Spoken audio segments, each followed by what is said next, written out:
Bienvenue aux mamans entrepreneurs qui veulent créer leur vie idéale au service de leur liberté, de leur bien-être et bien sûr de leur famille.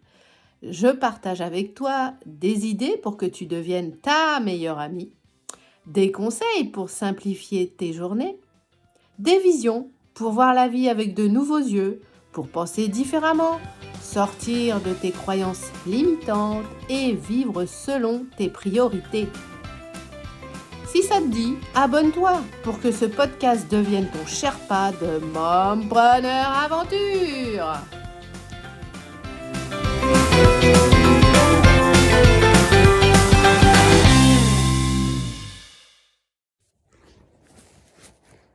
Transforme le momentum des vacances scolaires en perfectionnement des principaux soft skills d'une mompreneur. Alors, comment t'envisages ces nouvelles vacances qui arrivent? Est-ce que tu es en mode défi, que tu te dis ouais, super zone d'entraînement, je vais voir comment j'appréhende tout ça? Ou alors, c'est la cata, gros stress, t'es coincé, figé, tu sais pas trop quoi faire.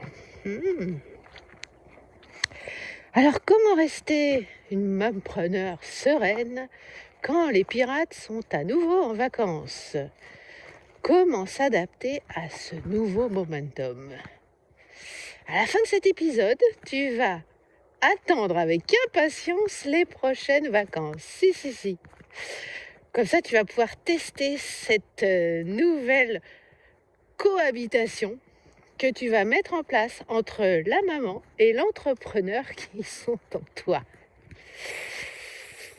Alors, le problème avec les vacances scolaires, c'est que, comme tu l'as certainement vu, c'est à peu près toutes les 7 semaines. Quelle est la maman active qui peut pouvoir s'arrêter toutes les 7 semaines? C'est pas une majorité, on est bien d'accord. Alors du coup, qu'est-ce qui se passe en toi à l'approche des vacances? Quel est le soft skills que, consciemment ou inconsciemment, tu es en train de travailler pour ton entreprise? Alors, peut-être que tu es dans le profil où t'appelles mamie. Allô mamie, c'est déjà les vacances scolaires. C'est toujours ok pour me les prendre 8 jours? Bon, je vous laisse 48 heures pour me donner votre réponse. Parce que sinon, j'ai un lancement en cours là, j'ai vraiment besoin de vous là. Ok? Alors là, tu es en plein mode travail persuasion, vente de ton offre.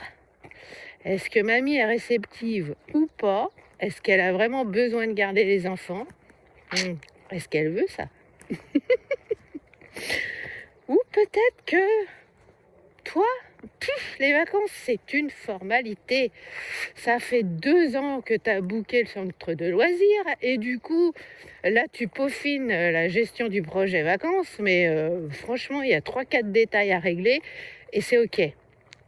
Bon, le souci, c'est que tu n'auras pas de temps avec tes gosses parce que tu es en plein boulot et que c'est comme ça, tu es entrepreneur et faut bosser, quoi. C'est peut-être ton profil à toi. Ou alors, tu es plutôt en mode baba cool, ou presque. Quoi? Les vacances? C'est maintenant les vacances? Non mais tu plaisantes? Oh là là! Mais comment je vais faire, moi? Je suis en plein lancement, là. Ah là, ça va être hyper chaud avec les gosses en même temps. Aïe, aïe, aïe. Bon, tu l'as bien compris, si un des 3 profils te parle, c'est que t'es pas forcément aussi sereine que ça avec cette période.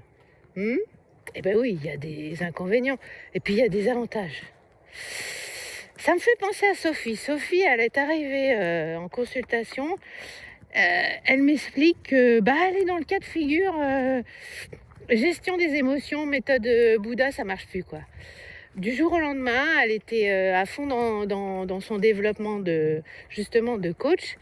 Et puis le corps a parlé. Elle est tombée malade pendant les nouvelles vacances qui approchaient. et pas moyen de se remettre au boulot. La gorge, tu vois, elle pouvait même plus parler. Bon, alors c'est plutôt difficile.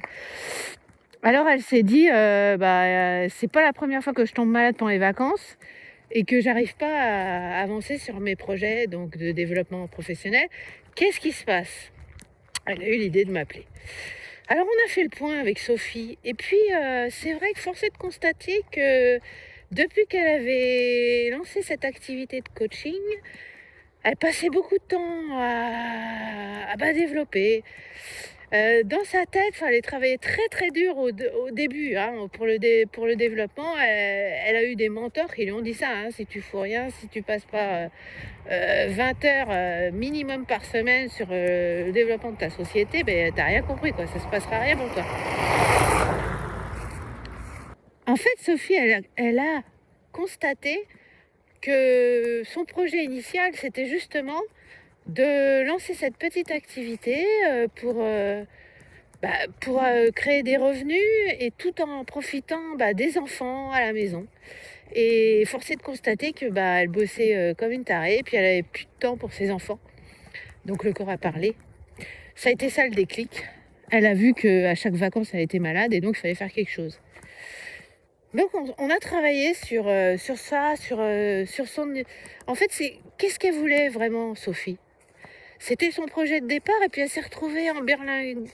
Elle s'est retrouvée à développer son activité, à essayer des choses, des stratégies que tout le monde te donne pour développer ton activité. Elle s'est épuisée sur Instagram et puis a passé beaucoup trop de temps sur ça et c'était pas du tout en accord avec son cœur et ça a fini par parler, tu vois, il n'y a plus d'équilibre entre la tête, le cœur et le corps, donc évidemment ça bug. C'est là-dessus qu'on a travaillé sur, mais qui elle était, Sophie, exactement, qui elle était. Et puis elle a mis une pause sur son activité pendant 3 mois. On a travaillé ensemble, elle était en pause et là elle s'est aperçue qu'elle avait repris un petit peu de goût, tu vois, à ce qu'elle était vraiment. Elle a repris le sport, doucement, petit pas par petit pas. Puis après, elle s'est retrouvée à faire du sport un petit peu tous les jours. Ça lui faisait un bien fou. Elle avait du temps avec ses 2 filles. Elle passait du temps le soir pour les devoirs, pour un petit jeu avant le dîner. Passait du temps le week-end avec les filles. Faisait des activités ensemble qu'elle ne le faisait plus. Elle avait plus la force, elle s'occupait plus du ménage que des nanas. Et pourtant, la poussière peut attendre quelquefois, mais n'est-ce pas? Petite dédicace à Carré de Champagne. Et du coup, petit à petit, elle s'est aperçue, elle a eu ce déclic de se dire, mais c'est ça mon essentiel à moi, c'est de prendre du temps avec mes filles. Et ça, en fait, c'était ses fondations à elle. Il n'y avait plus de fondation. Donc, on fait en sorte qu'elle se remette sur le droit chemin. Elle était perdue, là. Du coup, quand tu as récupéré ton essentiel, tout roule, c'est solide. Et là, tu peux mettre en place ton business au service de ta vie, mais pas l'inverse. Tu vois ce que je veux dire? Ça, c'est super important. Et depuis, Sophie, elle a repris les coachings, elle a 3-4 clientes, ça commence à démarrer son activité. Elle est trop contente. Yes, yes, yes. Voilà ce qu'elle me disait la dernière fois, les 3 mots qu'elle m'a dit. Yes, yes, yes. Alors tu sais, cet essentiel, pour moi, c'est tellement important. Tu sais, c'est comme les fondations d'une maison. Comment tu fais construire? Je sais pas si tu as fait construire. Moi, j'ai fait construire et quand j'ai fait construire ma maison, j'avais donc trouvé le terrain et le promoteur, le constructeur de maisons neuves m'a gentiment fait une étude de sol pour voir comment était mon terrain. Et puis du coup, après, c'est la loi, il doit adapter la maison, les fondations de la maison au terrain. Et pas l'inverse, t'imagines bien. Et du coup, ils ont fait une étude de sol et ils sont aperçus que c'était pas un sol commun, il y avait quelques possibilités de carrière en dessous et donc ils ont refait par rapport au prévisionnel, ils ont refait des fondations bien plus profondes. Ça permet d'éviter les sinistres, tu sais, avec les fissures dans les maisons. Et ce qu'on voit malheureusement assez souvent.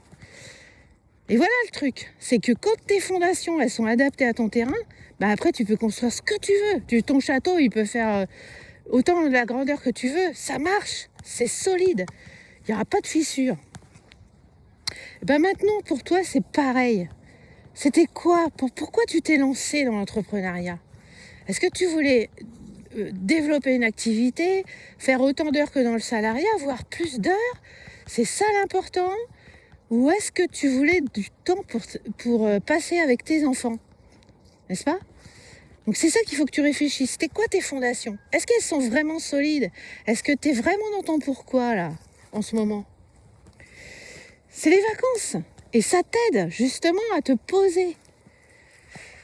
Et si tu prenais un temps là pour te poser, pour voir c'était quoi ton pourquoi tu t'es lancé et où t'en es là avec ces histoires de vacances et ces micro-défis, ces frustrations que tu as avec ça. Alors après, tu fais ce que tu veux. T'écoutes ta tête, tu continues, tu as les fondations qui sont bancales et c'est ok. Et puis tu laisses tu laisses faire, tu laisses ton activité guider tes choix, ou alors tu reprends le contrôle. Tu reprends le contrôle, t'écoutes ton cœur. Il faut que tu alignes ton cœur, ton corps et ta tête. Et que tu dises à tout ce petit monde, voilà mon pourquoi, donc on avance là-dessus, on s'aligne. Ok ? On réajuste la direction parce que la destination, elle n'était pas bonne.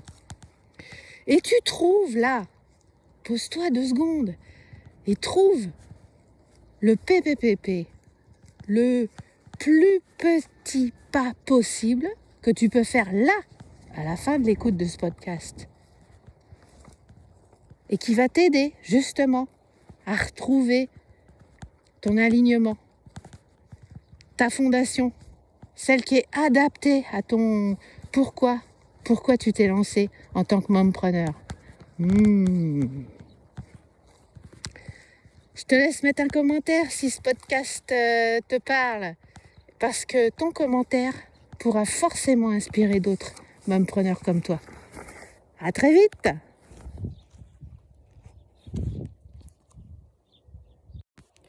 Petite précision, j'ai enregistré ce podcast dans la nature, tout en marchant. Il y a 2 petits degrés en Gironde ce matin, mais ça me faisait vraiment plaisir de tester ce nouveau concept, marcher, parler et enregistrement du podcast. Belle semaine à toi, à très vite.